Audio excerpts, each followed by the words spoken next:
The best story about chaplains that I think that kind of really says what the chaplaincy is all about are the four chaplains who are on the deck of a troop ship.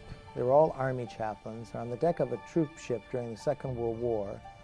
The ship is going to go down, and there aren't enough life jackets to go around. So they take off their life jackets and put them on for other soldiers. And the last thing that the survivors remember as they swim away from the ship are these four chaplains, two Protestants, a Jewish rabbi, and a Catholic priest, praying together according to their four traditions. The Catholic priest is praying in Latin, the rabbi's praying in Hebrew, and two Protestant ministers are praying in English, but their hands are joined, and they go down together.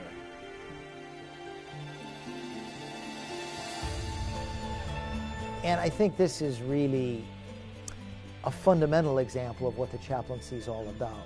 They are there for others, even to the point of giving their life so that others might live. In July of 1775, a year before our nation was born, General George Washington insisted that the Continental Army include a chaplain corps. Washington understood that the men leaving their homes for war needed to be free to exercise their religious beliefs. What most Americans don't know is that the military played a key role in forming our policies of religious tolerance, religious liberty in our country. Because when George Washington appointed chaplains, he didn't appoint just Anglican chaplains, but he made sure that there were Methodist chaplains. He even made sure that there were chaplains for our Jewish soldiers fighting in the Continental Army. And so our chaplaincy, as it were, sowed the seeds of religious liberty in our nation to respect the rights of people to worship God according to the dictates of their conscience.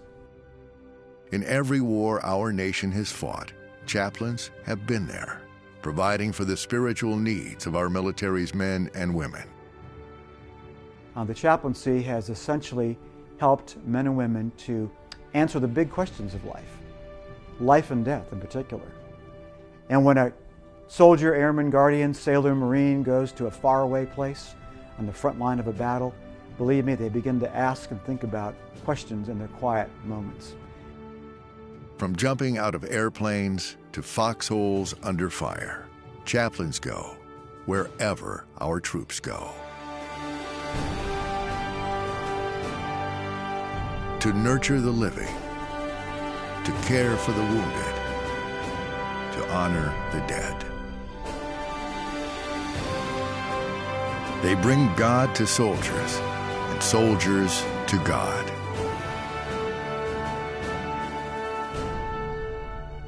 I too was one of those chaplains serving with the 82nd Airborne Division who jumped out of perfectly good airplanes, but I did it because I wanted to be where my soldiers were.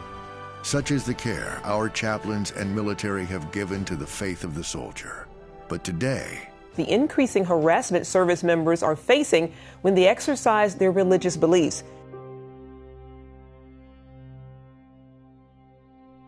And the serious religious liberty challenges facing those in the armed forces and the chaplains who serve them.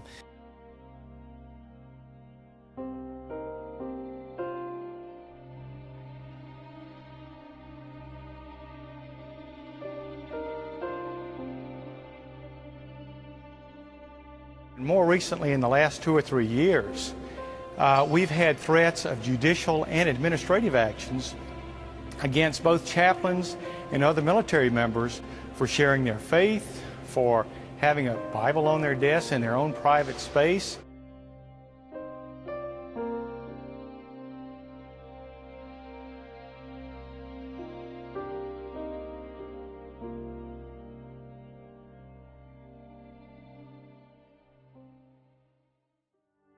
Chaplain Alliance for Religious Liberty exists so that chaplains and those they serve may exercise their God-given, constitutionally protected religious liberty.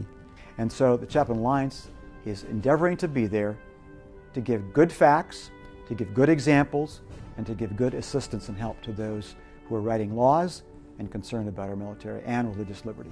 It is our joy, it is our honor to be their spokesperson to make sure that all those who wear the uniform can exercise their religious liberty without fear of recrimination.